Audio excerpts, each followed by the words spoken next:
ঝিনাইদহের সদরে ভ্যান চালক রবিউল ইসলাম হত্যা মামলায় 4 জনের যাবজ্জীবন সশ্রম কারাদণ্ড দিয়েছে আদালত। বিকেলে অতিরিক্ত জেলা ও দায়রা জজ আদালতের বিচারক উৎপল ভট্টাচার্য এই আদেশ দেন।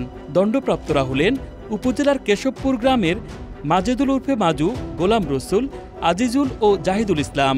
জানা যায় 2006 সালের 10 জানুয়ারি সদর উপজেলার বিষয়খালী গ্রামের ভ্যান চালক রবিউল ইসলামকে বাড়ি থেকে ডেকে নিয়ে যান স্থানীয় কয়েকজন। এরপর অনেক খোঁজাখুঁজি করেও তাকে আর খুঁজে পাওয়া যায়নি। পরে অজ্ঞাত এক প্রতিবেশীর মাধ্যমে খবর পেয়ে পুলিশের সহযোগিতায় বিলের ঘাট থেকে মাটি খুঁড়ে রবিউল ইসলামের মরদেহ উদ্ধার করা হয়।